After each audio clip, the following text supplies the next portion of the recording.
Bueno, por si desde hace 150 años se sabe que una célula viene de otra célula.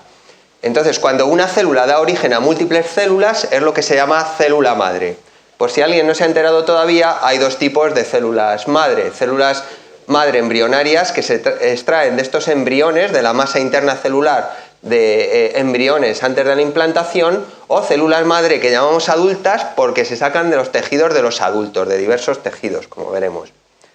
Está perfectamente claro lo que es una célula madre embrionaria. Una célula madre embrionaria es una célula con la capacidad de dar origen a los tres tejidos, a las tres capas que forman el embrión y del que se van a derivar todos los tejidos de los adultos. Es decir, ectodermo, que es un epitelio que da origen a epitelios y a tejido nervioso, endodermo, que da origen a los vasos y a tubo digestivo fundamentalmente, y mesodermo, que da origen a otra serie de tejidos. Entonces, esto de las tres capas es muy importante, como veremos posteriormente. Sin embargo, con las células madre del adulto, pues es un tema muy confuso. Como pongo aquí, las células madre del adulto vienen en diferentes formas y colores. Vienen un poco como los perros. Nosotros podemos reconocer más o menos la figura de un perro, pero hay perros grandes, pequeños, de diferentes colores, hay dibujos animados de perros, e incluso podemos definir un perro como un animal doméstico que no es un gato, ¿no? Entonces eso es un poco lo que pasa con las células madre actualmente. Cada grupo utiliza la definición que le parece, desde diferentes especies animales, que vienen las células madre, diferentes tejidos de donde las podemos sacar, y los ensayos para llamar la célula madre. Pueden llamarla célula madre porque tiene unos determinados marcadores de superficie parecidos a la célula madre embrionaria, o pueden utilizar diferentes criterios. Por ejemplo, como se ha dicho anteriormente, en las MAPCs, las células madre multipotentes del adulto, pues las podemos cultivar in vitro y que den origen y que cojan marcadores de otra serie de tejidos. El ensayo quizás más riguroso es el ensayos in vivo, de trasplante dentro de los embriones y ver a qué tejidos dan lugar. El resultado de todo esto es que existe una considerable manga ancha en cuanto a lo que uno denomina una célula madre, y de ahí viene parte de la confusión que tiene la gente no especializada. Entonces, un poco para aclarar esta confusión, se ha intentado definir funcionalmente lo que es una célula madre, pero de nuevo nos encontramos con que podemos tener varios tipos de definiciones. Por ejemplo, podemos tener la definición de que una célula madre es una célula que da origen a una progenie, pero del mismo tejido donde se sacó. Por ejemplo, una célula madre hematopoyética es la célula madre que da origen a sangre. Podría ser también que una célula madre fuera una célula que da origen a una progenie distinta de donde se sacó, pero de la misma capa embrionaria. O podría ser que una célula madre diera origen a diferentes células de diferentes capas embrionarias. O sea, sería una célula madre muy parecida a la célula madre embrionaria. Al final nos quedamos con la definición de que podemos decir que una célula madre es una célula que da origen a una progenie que no es igual a sí misma, y esa es la manga ancha de lo que es una célula madre. Bueno, aquí, digamos, entre la gente que no trabaja en biología de desarrollo existe un axioma que no es un tal axioma porque es falso, es una axiomilla, ¿no? Que es que en el adulto, cuando un tejido está diferenciado, no da origen a células de otras capas embrionarias. Eso es un error. No es cierto porque primero en el embrión existe un fenómeno que se llama transición epitelio-mesénquima, que se conoce desde hace muchos años y que está reflejado ahí. Por ejemplo, en la fotografía de la izquierda es el blastema, es un tejido del mesodermo, del metanefros, de una rata, al cual se le echa un determinado factor, que es el Leukemia Inhibitory Factor, y a partir de ahí empieza a salir un epitelio, que es ectodermo. Entonces esa transición epitelio-mesénquima se parece un poco a cómo se comporta una célula madre capaz de dar origen a diferentes capas embrionarias. Esto que se conoce por parte de embriólogos muy bien en el embrión, pues también se produce en el adulto, curiosamente. Concretamente existe un fenómeno de transición epitelio-mesénquima en tumores, que sería una situación anormal, pero existe también en condiciones inflamatorias. Por ejemplo, se cree que parte de los fibroblastos que se producen en una cicatrización provienen del mismo epitelio por un fenómeno de transición epitelio-mesénquima. Al final lo que resulta es que la descripción de transiciones epitelio-mesénquima por células cultivadas in vitro o trasplantadas en un blastocisto es la base de todo el interés que hay en células madre. En el momento que una transición epitelio-mesénquima, estamos llamando a una célula madre. Bueno, entonces, ¿dónde tenemos estas células madre con definiciones estrechas o con definiciones amplias? Pues la tenemos en múltiples tejidos. Nosotros somos hematólogos y trabajamos con el tejido de la médula ósea. La médula ósea está en los huesos y está compuesta de dos compartimentos. Un compartimento que va a dar lugar a la sangre y un compartimento que mal caracterizado, que es un batiburrillo de otros tejidos y que llamamos estroma. Entonces, podemos localizar las células madre en el compartimento estromal o en el compartimento de las células hematopoyéticas. Hay una interacción rica entre células madre hematopoyéticas y células estromales y de ahí se deriva la producción de sangre, de tejido sanguíneo. Bueno, entonces en la definición más estrecha de célula madre, que es una célula que da origen a progenie del mismo tejido que procede, tenemos la célula madre hematopoyética y los ensayos que la caracterizan. La célula madre hematopoyética se conoce desde los años 60, de experimentos de trasplante de médula ósea, y es una célula que está poco adherida y tiene fenotipo hematopoyético, es una célula redonda y que tiene este aspecto y que da origen a este tipo de progenie, o sea, células del sistema hematolinfoide. Aquí tenemos en la médula ósea están representadas pues una auténtica jerarquía de células que van desde la célula madre hasta los progenitores, hasta las células más diferenciadas que cumplen pues, funciones en el sistema inmune, funciones de coagulación o de transporte de oxígeno. Este tipo de células presentan la característica que se conoce también desde hace unos 30 años de la división asimétrica. Es decir, nosotros podemos trasplantar, por ejemplo, a un receptor irradiado en el que se le ha suprimido toda la hematopoiesis en un ensayo de dilución límite donde estamos trasplantando solamente una célula o 10 o 100 células y podemos reconstituir toda la hematopoiesis de ese receptor con células del donante. Posteriormente podemos biopsiar de nuevo ese receptor y trasplantarlo en un segundo receptor y reconstituir de nuevo su hematopoiesis, lo cual indica que ha habido una división asimétrica y ha habido un automantenimiento de esas células madre. O sea, una célula madre ha dado origen a otra célula madre y de manera que podemos reconstituir múltiples receptores. Y esta es la demostración de que existe la división asimétrica. Este es el tipo de ensayos que se utilizan para valorar la célula madre hematopoyética. Es lo que se conoce antiguamente como trasplante de médula ósea y ahora como trasplante de precursores hematopoyéticos porque se pueden sacar por ejemplo, de sangre de cordón umbilical. Y entonces básicamente consiste en irradiar a un receptor, un animal receptor, en un protocolo experimental para suprimirle toda la hematopoiesis y por vía intravenosa trasplantar médula ósea. Se espera a que dé origen a una progenie, o sea, para que pase un periodo, por ejemplo, de un mes, y para analizar una situación experimental llamada de quimerismo, donde el cuerpo del animal es del receptor, pero su hematopoiesis es del donante. Ese quimerismo suele ser un quimerismo hematopoyético, donde lo que se reconstituyen son los órganos hematopoyéticos, por ejemplo, de nuevo, médula ósea, bazo, que es un órgano hematopoyético en el ratón, y timo, que es donde se produce pues la inmunidad celular. Esto ha dado origen a que también se pueden hacer una serie de manipulaciones, por ejemplo, introducir genes en el sistema hematopoyético en el momento de trasplante, pues para dar origen a situaciones de terapia génica. Nosotros hemos hecho nuestra pequeña contribución a esto mediante un ratón que llamamos el ratón humanizado NODESCID. Esto es un ratón inmunodeficiente que se puede trasplantar con células hematopoyéticas humanas. Entonces, la hematopoiesis que surge en ese animal es una hematopoiesis humana. Sin embargo, la situación del microambiente hematopoyético de ese animal es altamente anormal y no es el que prefieren las células humanas. Y existen citoquinas y factores de crecimiento que no reaccionan con las células humanas. Y la hematopoiesis que se produce en estos animales es una hematopoiesis abortiva. Entonces, con el objetivo a largo plazo de intentar que un ratón haga sangre humana, le hemos metido mediante una técnica que no comentaré, el gen de determinadas citoquinas y factores de crecimiento humanos.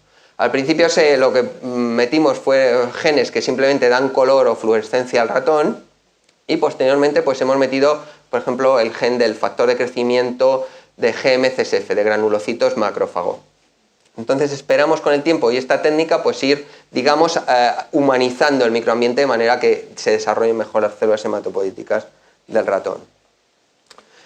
Otra definición de célula madre pues es la que da origen a una progenie distinta del tejido que procede, pero igual capa embrionaria, y así tenemos la célula madre mesenquimal. La célula madre mesenquimal es una célula que crece adherida, que no, es de estirpe hematopoietica, no da origen a sangre, y da origen pues a múltiples células que vienen de la capa mesodérmica, por ejemplo grasa, hueso, cartílago. Por último, el ensayo menos restrictivo es el de la célula que da origen a las 3 capas embrionarias, que es de lo que ha hablado Miguel Alonso, ¿no? Entonces, iré rápidamente sobre ello, simplemente para decir que es una célula que se saca en principio del compartimento estromal, es una célula que crece adherida, no hematopoiética. Prácticamente un único grupo es el que ha trabajado con ellas y que las describió originalmente, y como ha dicho Luis Alonso, pues dan origen a células de estirpe mesodérmica, ectodérmica y endodérmica, lo que ha causado pues mucho interés en este tipo celular. Existe un ensayo riguroso de trasplante, que ya lo he comentado, que da origen a todo tipo de células de las 3 capas. Y en esta diapositiva pues intento un poco hacer un sumario de cómo están estos 3 tipos celulares que se detectan en la médula ósea.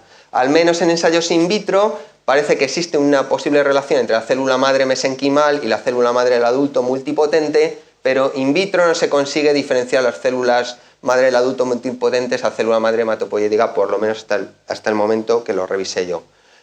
Parece que tampoco hay ningún tipo de relación entre la célula madre mesenquimal y la célula madre hematopoiética. En principio solo se obtienen células madre hematopoiéticas en cultivo a partir de otras células hematopoiéticas.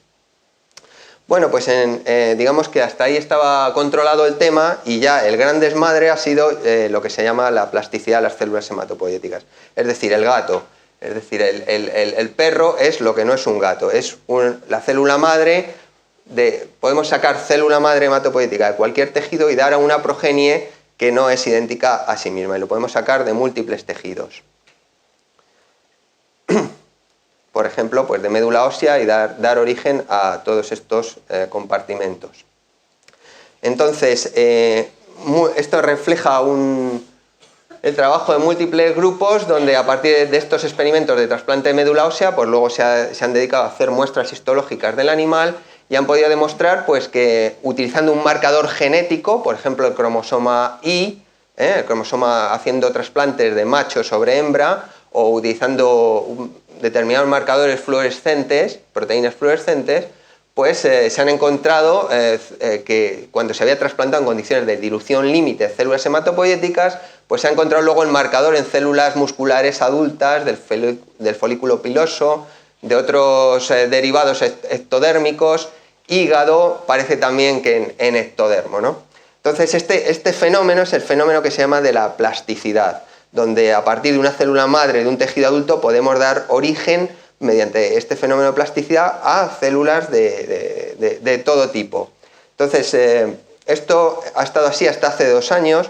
Los que trabajamos con células hematopoiéticas pues nos pusimos contentísimos, porque pensamos que con trasplantes de médula ósea íbamos a curar toda la medicina interna, y este es quizás el artículo más significativo de la plasticidad de estas células hematopoiéticas, donde trasplantando muy pocas células, 1 o 2 células, pues conseguía este grupo detectar ese marcador, que es mediante una sonda fluorescente contra el cromosoma Y, o sea, un trasplante de macho sobre adulto, conseguía detectar marcaje por esa sonda en epitelios, pues bueno, de pulmón, de criptas intestinales, de piel.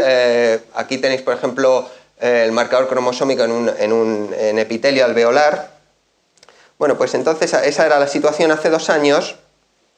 Así, por ejemplo, otro trabajo relevante y muy interesante fue cuando se detectó en músculo esquelético y ofreció una ventana terapéutica para todas las enfermedades que afectan a los niños, que son las distrofias musculares, donde pues, se veía ese marcador fluorescente en el músculo esquelético del receptor. Y curiosamente estas células o se lograba repoblar mejor el músculo esquelético cuando se ponía el animal a hacer ejercicio, ¿no? Un poco como los deportistas, ¿no? Bueno, pues en esa situación estábamos y apareciendo multitud de artículos cuando bueno, empezaron a caer jarros de agua fría. Concretamente, esta persona, que es Irving Weissman, que es una persona muy relevante en el campo de la hematopoiesis, pues realizó una serie de experimentos rigurosos donde trasplantaba una única célula y reconstituía la hematopoiesis de un receptor en su totalidad. Luego, posteriormente, hacía esos mismos cortes histológicos y resulta que no veía ningún marcador del donante. También realizó otro modelo experimental, que es el trasplante parabiótico, poniendo 2 animales juntos y haciendo que compartieran la misma circulación. Entonces, la conclusión de esta persona es que los estudios de plasticidad, no, digamos, o de su escuela de pensamiento, no reflejan realmente lo que... No son reales, digamos. Uno se comporta, una parte de ellos no serían reproducibles y parte de ellos reflejarían un fenómeno muy preocupante, que es el fenómeno de la fusión celular, que sería un comportamiento no fisiológico donde una célula del donante y del receptor se fusionan y dan origen a una célula tetraploide que tiene 2 veces el número de cromosomas normales, con lo cual existirían riesgos de tumorogénesis. Bueno, esto es otra escuela de pensamiento, y entonces esta escuela lo que ha sugerido es un testaje riguroso de este fenómeno de plasticidad. Ha sugerido estas 3 condiciones a manera de los postulados de Koch a principios de siglo para identificar el agente patógeno de una enfermedad y básicamente pues eso, trasplantar muy poquitas células y tener identificados sus marcadores de forma rigurosa. Y ya para terminar, pues un poco resumir la situación de cómo es el trasplante de médula ósea y la plasticidad celular a día de hoy. Por una parte, existen personas y grupos experimentales fuertes que dicen que la terapia celular con células madre hematopoyéticas podría ser una realidad y podría reflejar un comportamiento de estrés celular similar a lo que había definido anteriormente las transiciones entre capas embrionarias.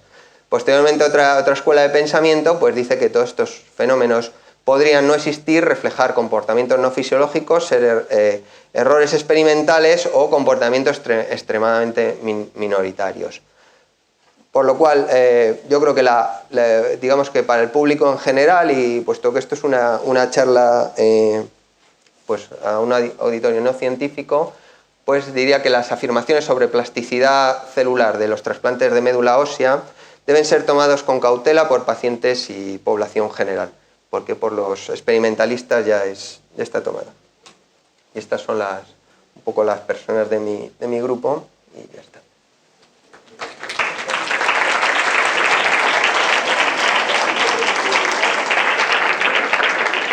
¿Alguna pregunta?